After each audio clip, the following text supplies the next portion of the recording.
Yeah.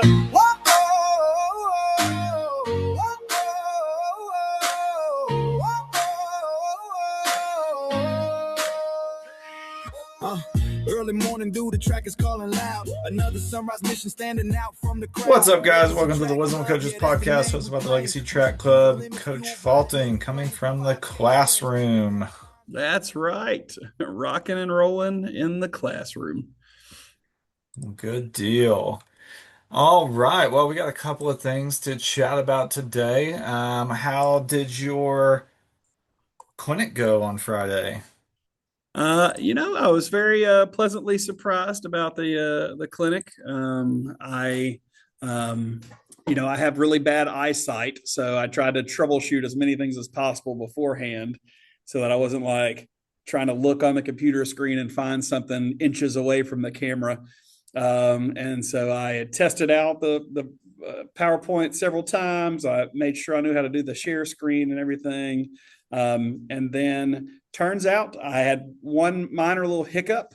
I thought when you clicked a button that said share screen, it would share your screen all the time when you changed to different things on your opened up new tabs.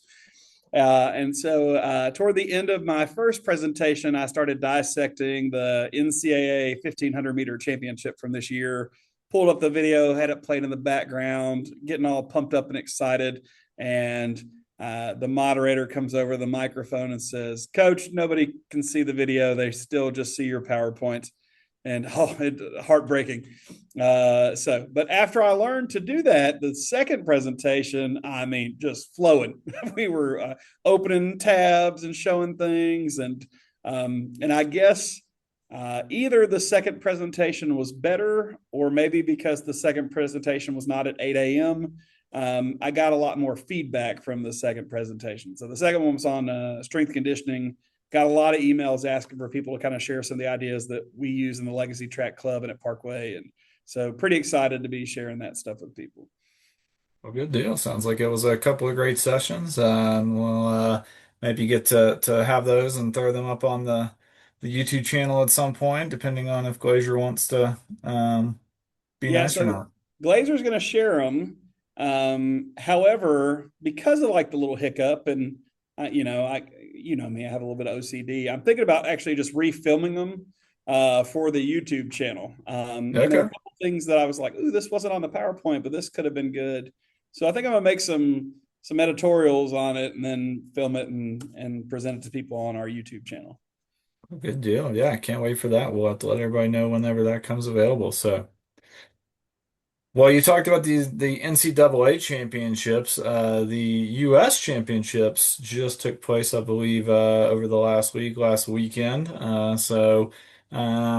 can chat about that. Were you able Yeah. to follow along with anything that went on there? I mean, some weird things. I guess I thought we were in an off year, but there are still world championships going on this year, I believe. I think when they moved the Olympics 1 year over, it kind of shifted everything so we don't have the completely empty year. But it feels like the USATF this year treated it like the empty year for the most part. And it was we were on day two before I was aware that this was even happening. I guess it took place in New York this time instead of Eugene, which I credit people for changing. Having every single thing at Eugene. Although I'm a Eugene guy, I'm a fan. It's nice to change it up, and it's nice to not pick somewhere like Sacramento where it's like 105. But when you look at a lot of the results outside of like the men's 800, there's a lot of rough stuff that happened here in these U.S. championships. The 10K seemed like a battle of two old men who just kind of jogged for a while and kicked it in at the end. And so Woody Kincaid, who has come off of all these injuries and coaching changes and everything, is now our USA champion in the 10K. A name I That haven't heard in a long time. Yeah, that got this barnstorm going here. And then you look at the 1500, and I saw they interviewed Nathan Green, and he's like, "It doesn't matter that I ran 420 mile pace. I'm still a champion." Nine guys crossed the finish line in 350 point. And then they had to sort the bodies out because nine guys opened that race in 2:14 for the first 800 meters. So I was like, I don't know what's going on here. I liked Lyles in the 100. Like he showed up. It's a championship. I think you show up. Yeah. I think what Cooper did in the 800. If people aren't sold on this guy, I know he got beat, in his first Diamond League match, but my God, the guy went 143 and he went 51-52 were his two splits. So I'm like, who does that? Who, Yeah. you know? And so, yeah, like I was impressed with Lyles for the 100. I was impressed with Cooper for the 800. The rest of this, I was like, it was kind of like watching Grand Slam track. Yeah, I was, and admittedly, I probably don't follow track quite as much as I used to whenever we coached, but I was running through the events kind of from 800 on up mostly. I do know Shikari won again, which was good LSU girl there, and then yeah, I saw Noah Lyles. But yeah, 800, I was like, okay, I know Cooper. 1500 on the women's side, Nikki, I thought that was probably one of the better races where kind of like really kicked it in on the last lap and has done some amazing things and is one of the only I believe people they said who recently has beat Faith Kipyegon in the last few years, so which Right. is pretty incredible.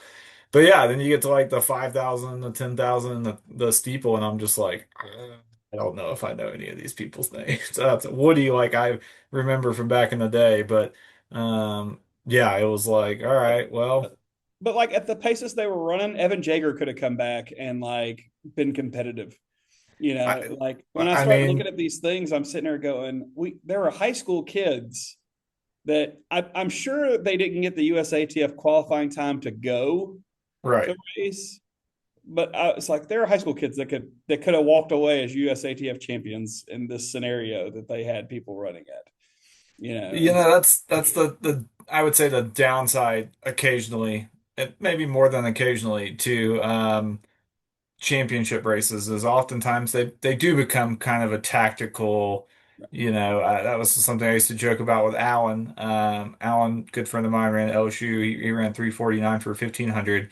I believe it was Rio, 2016, where Matt Centrowitz won the 1500 and with a winning time of 3:50.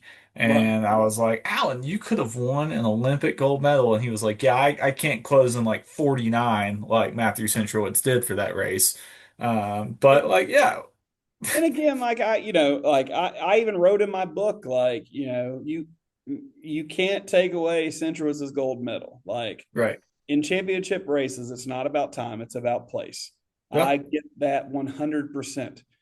But with all of these names of people that we've rarely heard of, and with a lot of the US stars that we've seen over the years not participating, I find it weird that people didn't like go out and try to like win it. You know what I'm saying? yeah, Like, yeah, when you look and see that Hobbs Kessler chose not to run the 1500, Cole Hawker's not in the 1500, Cooper Tier's not in the 1500. Yared Nagus is not in the 1500. We see all these guys are not in there, and you're like, man, this is a wide open field. Why did 9 guys just run a pace that would not have won the Louisiana state championship in the mile? And we're the weak state, yeah, typically. But none of those guys ran a transferable time that would have won the Louisiana State Championship this year and stuff. And so you're thinking it's like there's a lot of guys fresh out of college. Gary Martin was in there, that's running the 330s for 1500. Like, why didn't he just go for it? Nathan Green has won the 1500 title for Washington, and he won this one. But he won yeah, this. I mean, they had to go to the tape to see because 9 guys crossed the line at the same time. yeah. And so you just kind of wonder, like, wouldn't this have been a great time for like a Prefontaine-esque race, to see who had the most guts, since we were going to declare a new U.S. champion pretty much in most of these races. Yeah, I mean, it would have been a great time, and I think that we've gotten to the point with a lot of these record attempts and things like that, where we have light rails and we have rabbits and we have stuff like that. And so I kind of feel like sometimes when these guys get in head-to-head races, they're just making them these really tactical affairs and they're just like waiting to sit and kick. And like, there had to be a couple of guys in that race who were just realizing there's no way I'm going to be able to sit and kick with some of these other guys. Why don't, I take this out and like go for it and try to, you see this, it's funny because the Tour de France just ended. You see this all the time in like the Tour de France where you'll have 5 or 6 riders. And of course, these are 100 and, something mile bike races, but you'll have 5 or 6 guys who'll just go out like almost from jump and they'll get 2, 3, 4 minutes ahead of the main group and the peloton and the guy who's eventually going to win the whole thing. But they're like, hey, we aren't going to be able to beat them at the end, but if we all work together a little bit throughout the Right. rest of the race, one of us will have a shot to at least take the state. And so, yeah, I don't see why something like this, if you have a Nathan Green who's won a national championship in the NCAA, and you're like, well, why don't we just take this out from jump and like see who's got the legs for, 4 laps instead of who has the legs for 1 lap. Right. I mean, if I'm Woody Kincaid, I'm sending everybody in that 10K like a cookie basket afterwards for like, Oh yeah. thank you for letting me just walk my happy rear end to this title, and stuff. Like, allow me to just kind of run my own pace and then kick it in at the end and stuff. Like, these things are wild to me, and so it does make me slightly nervous, for the future of American distance running, but I mean, I do know like some of the greats were out of there, but some of the greats are getting older, as Yeah. well. I mean, Yeah, we're I getting think, to a changing of the guard a little bit. right. I think Cooper's going to do a good job of holding it down. Hobbs Kessler is still super young, but Cole Hawker is eventually going to, not find himself, running through the inside of lane one to whoop everybody anymore. Nagus still got some good years left in him, but like, who's the next guy that's going after some of these things in the mile and the 5K? Like, Grant Fisher cannot keep doing this forever, No. and stuff. And so who are we prepping to be the next, 5K American great runner? I don't know that person right now, I guess. Yeah. No, that's a great call. Speaking of going to the tape on the 1500, there's something else that came down to the tape.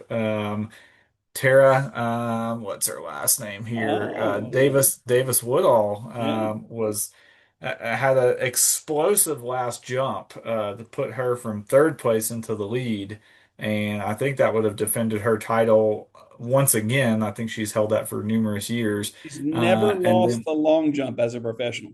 Not one time. yeah, yeah, and they went to the tape and hats off to whatever coach caught this because I've seen the still shots and I cannot imagine and I have refed or whatever a long jump and a triple jump at meets before and trying to like watch that board and make sure no one's toe go over. Obviously there's times where it's very obvious. The still shot, it's like the sole of her shoe was behind that white line, and then like the upper of her shoe stuck out just a little bit, and that was like, I mean, if it was a millimeter, I would be shocked, like over that white line, to the point where I'm almost still like, was it over? Like her sole really wasn't, but somebody had the floor, and I'm sure they were showing that replay kind of slow and stuff like that, and I think we're kind of getting to that point where like soccer now with like their VAR and their Does cameras and the that not ball and ruin the all that World Cup? stuff. Like, Yeah. And baseball with the pitch stuff now, like we're getting to the point where I'm not going to be the person like, oh, instant replays ruining the game, but like something like this, like you think, I don't know, 10 years ago, no one ever had any clue. Like, I mean, it was that infinitesimally small that I was shocked that yeah, somebody caught that. I like the subjectivity of a lot of these things and stuff, and I think it works in both directions all the time. So it's not like it's like there's this unfairness, but like, like in the World Cup soccer games, like you go to celebrate a goal while the refs go to watch to see if it's really a goal, Yeah. and then you've done this whole celebration. That's like, oh, never mind, run that back. So and so was offsides by a half inch or something like that. Yeah. Like, to me, it's like let that be the ref's discretion there. Maybe the last 2 minutes of a game, like, or the last jump in a meet, or the last inning in baseball, but otherwise, like these people are trained professionals. Let them be trained professionals and let some of that error stuff be a part of the sport itself. Like to me, it's still enjoyable that way. You Well, know, and I think baseball has done a pretty good job with it, where it's kind of like it's there, but it's now like a challenge system where it's kind of like, hey, you can if you think that guy made a bad call, we can go look at this pitch thing. But if you get it wrong, like you only get I don't know, like one an inning or two right, an inning, and if you get it right, you get a. It's kind of like a coach's challenge in football. Like you can right. throw this flag. But in like the World Cup, yeah, it wasn't like I mean, it was like you say, every single it wasn't like the other team was like, no, that guy was offsides. It was just like we're gonna immediately review this and like, oh, this guy's like lock of hair was hanging over the line here. He was offside, and it's just like you Right. gotta be kidding. And then stuff where like they kicked the ball into the camera wire and it came down and they're like, nope, it was good, play on. And it's like you can see that ball go up and then immediately shoot straight back down, like it hit something, and they're like, nope, it's fine. You could go to that camera, see Yeah, that it yeah, shook, but no, it was definitely, it was a very bad weekend for the Woodalls. Like you yeah. do know what happened to Yeah, Tara. I did see with her husband. So for those who weren't watching, her husband is a double amputee, I believe. Yes. And so he was competing in the para division and 400-meter runner. And in the finals, so he had gotten to the finals, had to get through heats. And so, as part of his coming out of his blocks, he has a yoga block, we'll say, that he is resting one of his hands on due to just, I guess, not being able to really reach the ground with his disability, with his The way plated the blades legs. are positioned, it's to put both hands on the ground correct. You're having to like twist your body, so you're Mm, not able to propel yourself just straight forward. So yeah, like one hand is having to is starting at a higher position, and so it's having to go lower, and one shoulder is now dropping below the other shoulder. yeah. And so he had used this, I believe he said basically all year, and then he used it in the prelims, and no one said a word to him. And then in the final, they came up and they said, "You're not going to be allowed to use this." And so he was just like, "I'm going to use it." And so he did, and so they DQ'd him. And so I'm sure that's going to be under protest. And they're probably going to try to like argue, and I believe I'm sure they have after the fact stuff there where he might wind up I don't know getting awarded that reinstated, but So he won the event and then ended up having to obviously forfeit the win. The rule that he violated was the unauthorized use of technology, which is so humorous because it was literally a he's phone block. well, Like and he's wearing like yeah, like he's wearing like carbon fiber blades that propel him around the track, which some people argue about and some people don't, especially when our boy from South Africa was competing in the regular, Olympics, yeah, and stuff. But Pistorius. yeah, Oscar Pistorius, that's right. Was competing in the regular Olympics, and they're like these blades are giving him an advantage, stuff that people don't have. But yeah, the yoga block of foam was designated as technology that got him DQ'd for this, and so I had to laugh at that part because that was just a strange, thing. And so yeah, the Woodalls came away with two championships in reality that were wiped away on technicality after the fact and stuff. And so, Yeah. yeah, it's a now. I mean, granted, like I said, Tara Davies Woodall has never lost, so she's got a few championships under her belt, and she's still one of the top ones in the world. Well, and So at she the end of the doubled day, back. so at the end of the day, she's sleeping just fine. Yeah. Yeah. Oh Uh, yeah, they're both, very marketable individuals, husband and wife. Like, I mean, they're both Nike all sponsored over social athletes. They're media. Yeah. Yeah, And so, they're doing just fine. But yeah. I don't know if you saw she doubled back in the 100 hurdles, which I didn't even know was an event of hers. Apparently, she used to do it. Said this was the first time in 5 years she's competed at that event in the national level, which I don't think she's been out of college 5 years. And So she and I she guess she maybe medaled, right? Like she she got got third. third Yeah, she overall in the got 100 hurdles. Yeah. third overall, 12.57, which I don't, I'm guessing I mean, if you got third in the U.S. champs, I'm guessing that's a pretty good time. But yeah, kind of pulled the Mondo in my eye, where it's like, this is not really her event, but like, whatever, I can go out here and smoke these people in this. So But again, like, and so for a reference, when Coach Rabo was coaching in Louisiana with us, Mondo Duplantis went to Lafayette High School, and at one of our regional championships, Mondo Duplantis, in between, taking naps between pole vault heights, he ended up winning the long jump and qualifying for state in the 100-meter dash, and I think anchoring the 4x1 relay that also made it to state. So he qualified for state in 4 events. Now at the state meet, he just went all in on the pole vault. Yeah.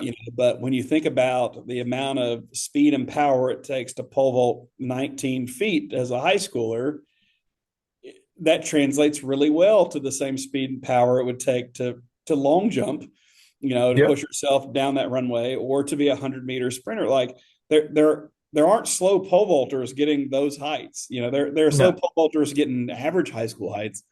And so when you think, Tara Davies, the jump that didn't count was 23 feet 8 inches, which would win a boys state championship in most states for high school. And so for a girl to have that explosive power, I bet she's pretty darn good at the 100 and the 100 hurdles. Yeah. She probably pole vault, if she wanted to go be a heptathlete. Yeah. But people take for granted some of these things, that some of the skill sets that you need to translate to some of these events actually would translate really tremendously well to other events. Yeah. Well, speaking of our boy Goose not being there, I imagine it's because he may have been a little tired being in another race not too long before that. So, man, definitely way more. Kind of hard to have a USATF championship the week after the mile world record gets broken, for the first time in like 37 years or whatever it was. Yeah. I could not be more proud of that entire race situation. A guy called his shot, like Babe Ruth pointing to the outfield, and then, shot his shot. It was amazing. And all the runners were very aggressive. The pacers handled it extremely well. That's the kind of race you wish you could see a little bit more of out of people and stuff. And so, watching Josh Kerr successfully run 3:42, and probably could have lowered that record. It looked a little bit like he was celebrating the last small little chunk and kind of taking it all in. And Nagus is right there, working with him. I think it was the German national record was set by the guy who got third. The British record was set by another guy in that race. If Josh Kerr doesn't exist, this guy's the British record holder. Yeah. And then Nagus, I guess, got fourth, and with a pretty solid, respectable time there, in the midst of all that stuff. So I think he might have decided that was a better thing to go for this year than our USA championships. Well, and who could blame him? Because I was seeing some stats where, like, when him and Josh Kerr went head to head, he won most of the time. So I imagine the Goose is like, cool, I'll just sit on this guy for this world record attempt and pull away at the last stretch and, take this for myself, which would have been really funny if you're probably not if you're Josh Kerr and you're calling the shot. But yeah, hats off to it. It was a bunch of funny stuff. Like they said that the pacer had trained like 9 or 10 months, like strictly for that race, and it's like the hilarity of that. Like I'm just training the pace this guy so he can break this record. But like you go out on that, if you go out 2 seconds too fast, 2 seconds too slow, race is over. Like, Right. You're not coming back from that. You burn up somebody, or they're now too far behind pace and they're not gonna be able to kick that in. Like, people don't understand this idea a lot of this pacing and stuff. I think they're like, why don't people just make shifts and these kind of things and stuff? And what you got to think is, if you're going to do a world record attempt in the mile, you're going to get pretty close to emptying your gas tank. Like, so you've fueled, you've trained, you've got this gas tank ready to go to push you from the start line to the end, kind of like it Fast and the Furious, and so once you start running, that gas is starting to burn up. And so if you keep tapping the gas pedal to go faster, that gas is burning up faster and faster. You can't get that gas back. So tapping the brake a little bit to slow it down may slow down the burn of gas still to come, but you can't get the gas back that you already used. Yep. and stuff. And these people are training their bodies down to like the millisecond to go after something like this. And so if that gas is gone and you've still got 20 meters to go, congrats, you're gonna look like you're riding a horse trying to get to the end right there and stuff. So yeah, I mean, small shifts in pace and small half seconds under pace sometimes make a huge crippling difference in the end. Oh yeah. Yeah, I will say it was very remarkable getting to see. It was like kind of a side by side comparison. The old mile world record, which was Haitham El Rouge, I think of Morocco, and then like Josh Kerr. Josh Kerr beat that by I want to say like less than half a second. And they were going in and they were like, here's the like carbon shoes that Josh Kerr was getting to wear, and here was like the speed suit that he was wearing, and here's like the training, and they're like Rouge had on like these normal spikes and like some singlets and shorts and like they're like you know basically trying to do the conversion of like if we put him in all of these things just how much faster would like I mean, he had been able to run. how fast could Jim Ryan have run like Oh in this yeah, day and age? Like, and I mean, I still look at his training and go, I don't know how he survived that. Let alone right. what would have happened if he'd have gotten all this stuff. I do think, people trackflation is hugely blamed now on your shoes and your bicarb now. Those are the two big things, or carbon plates and bicarb. The day before, the bicarb guy that's all over the Instagram and Facebook now, that's the private bicarb business, going up against Martin or whatever. He's got a huge following. He's got huge sales in bicarb now. But he made a post that was like, "Let me tell you why Josh Kerr's not going to break this record."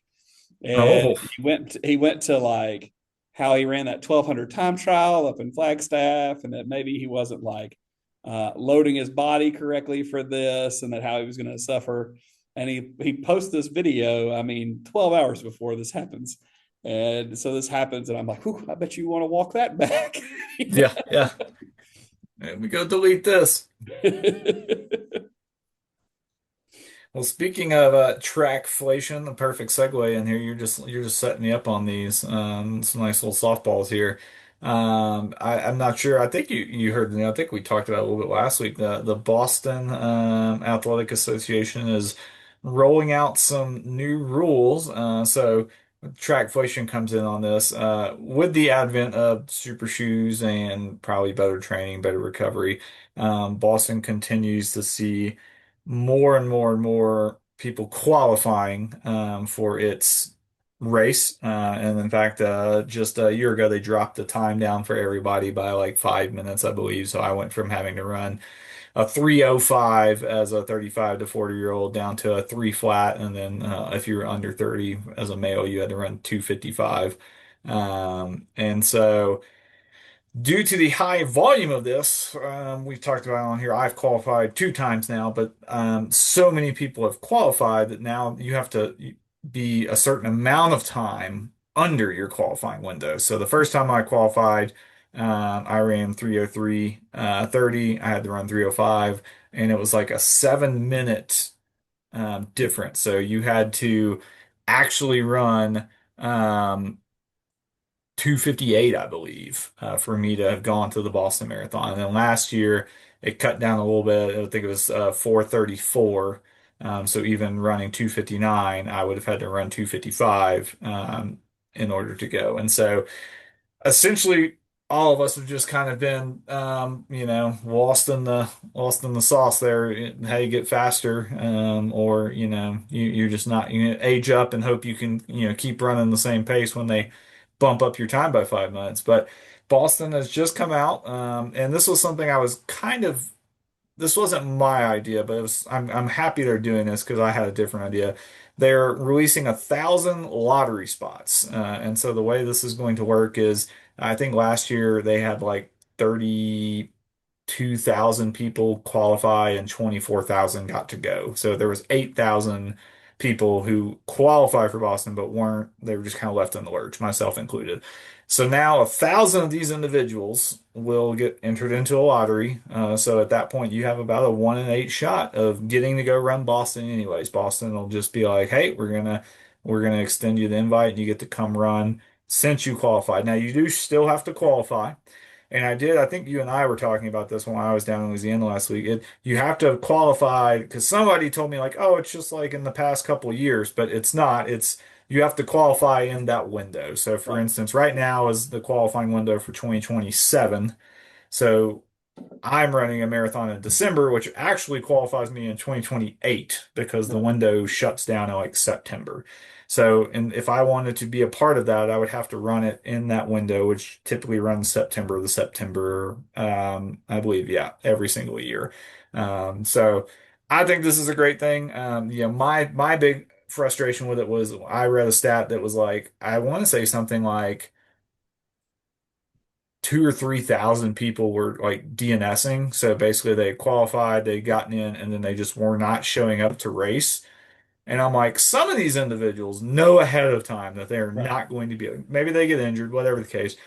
Well, there's a lot of ultra marathons they'll have a wait list that they'll put you on. And it's like, I've had people like Hard Rock, for instance, like the day before, like people will show up to Hard Rock who are on the wait list because they're like, I'm the, and they'll tell you you're number 2 on the wait list.